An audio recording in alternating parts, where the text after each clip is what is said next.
Can you surround me? Alright, it is Monday. We get to go again, but it is a very exciting day today because me and Pearls have signed up for the gym. Not only that, the reason we've signed up for the gym is one, because, well, Pearls has been wanting to sign up for a while. I've kind of been like, I don't really need to go to the gym. I don't want to, like, lift weights, blah, blah, blah, whatever. But anyways, we decided to start a dopamine detox. So that is beginning today, and part of the detox is also we're going to lift weights, because it does turn out that lifting weights is very good for you. You've got to do strength training. It extends your life, amongst other things, obviously. So yeah, we have signed up to the gym. We're actually really happy because the gym has a sauna, which obviously is another form of recovery, and we've been wanting to join JD Gym for a while, but the one that has a sauna is miles away from us. We'd have to drive, and we don't have a car yet. So we found one that is within walking distance to us. It's a very nice gym called Graft House, and we are going to go there and work out. So we go today, which is super exciting. I actually woke up this morning and I had no idea what the time was. I went downstairs, checked the time, and it was 4 o'clock. But like the way I woke up, I was like excited, and I thought that it was a lot later than it was. I guess because the clocks have gone forward, it's kind of messed me up a bit maybe. But I'm feeling full of beans this morning. And I think the mantra for this week, I've already started with it, which I'm super proud of myself for, but it's just to do the hardest thing first, or the thing that I've been putting off or avoiding the most. Something that I've been practicing for the last week with great benefit, to be fair, is the night before I journal, and I just say to myself, like, or I write to myself, what did I avoid today? Or what hard thing did I avoid today? And then whatever it is, I write it down.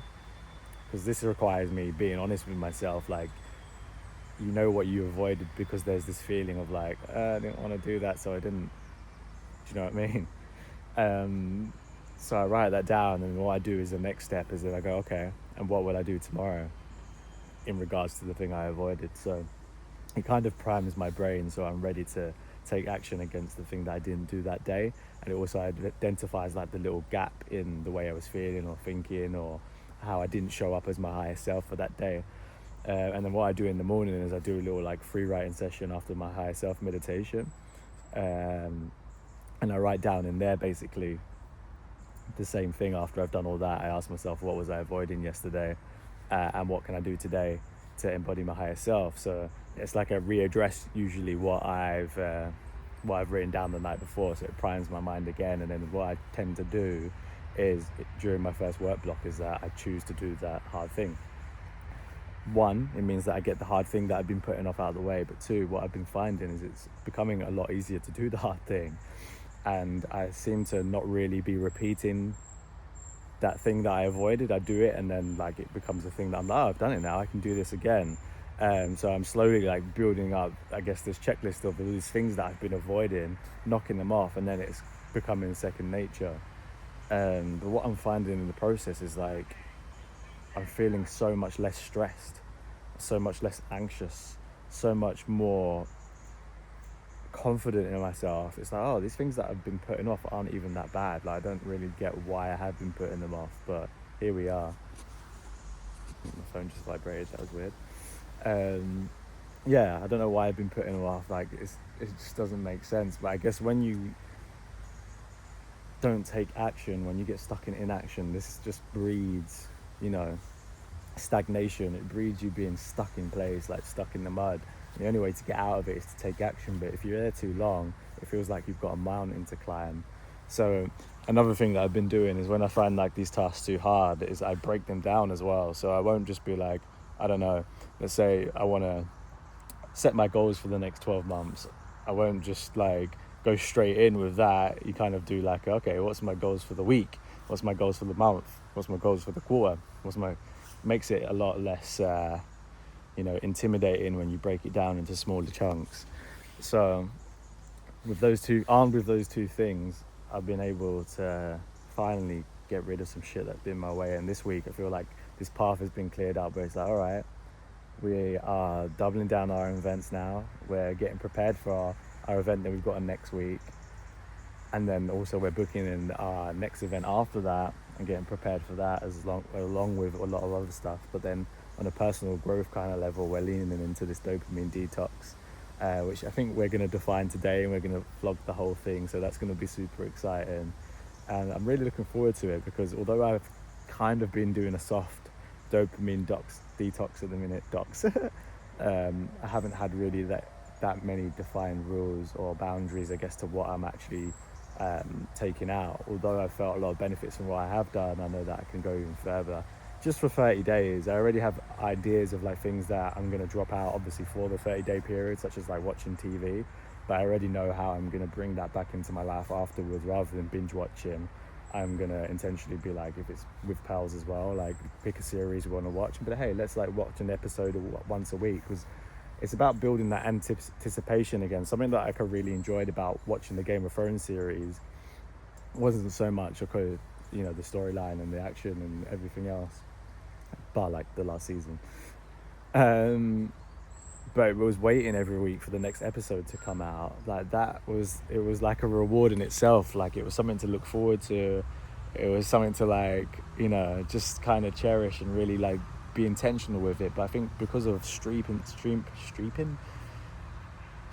services, you know, we have everything on demand, so you can find a season that you like and watch all 10 episodes within a couple of days, which we're all guilty of, which is great, okay, but it really is not great for your nervous system. It's really not great for your mind. And it just, you know, why do you want to rush through something that you enjoy? Don't you want it to last for as long as possible? So that's just one example of something that, you know, I'm going to be looking at a lot differently. Another one actually being food as well. We usually get a takeaway on a Sunday, which isn't really something that we used to do. We kind of went from cooking every day on Sunday together to getting takeaways, just because we're usually like, I guess when we were burnt out, we didn't realize it and we didn't have the energy to cook, so we just defaulted to takeaways, and that just became our thing. But yesterday, Sunday, we went and had a sunbed, because you've got to get your vitamin D these days, although it is super sunny the last couple of days. And then we did a food shop as well, which is like not like us for a Sunday. Usually what we do is we actually order our food in from Ocado, but we didn't. We went to the supermarket, got all our stuff, but we made a roast for dinner. But it took obviously an hour or whatever, hour and a half to make. But after we ate it, I said to pals, I was like, that was so much more satisfying than getting takeaway. Like, I realized the reward of like putting effort into cooking something gives you such a boost when you eat it, especially if the food is nice, which in my opinion it was. And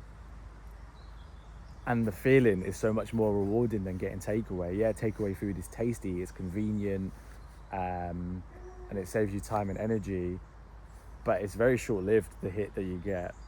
And on Sunday was the first time I kind of realized the contrast of, I guess, being aware of the dopamine hit, the rush, you know, that you get, the boost that you get from takeaway versus cooking at home. So that's another thing where I'm thinking this morning whilst I was walking, I was like, these takeaway apps, Uber Eats, Deliveroo, they've created convenience, but what would the world look like if these apps didn't exist? Like, how would you go about eating?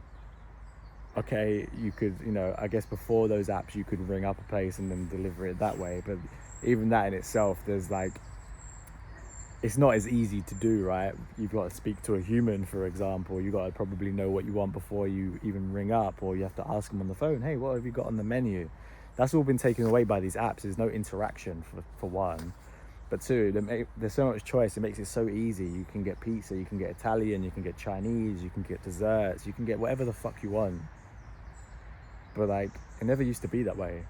If you wanted to get a takeaway, you'd have to think about it all week. Let's get Chinese from that place this week. All right, I'll go get a leaflet from them so we know what's on the menu and we can order. Or you'd have like a little collection in your drawers of menus or takeaways of places that you liked, and you choose from there.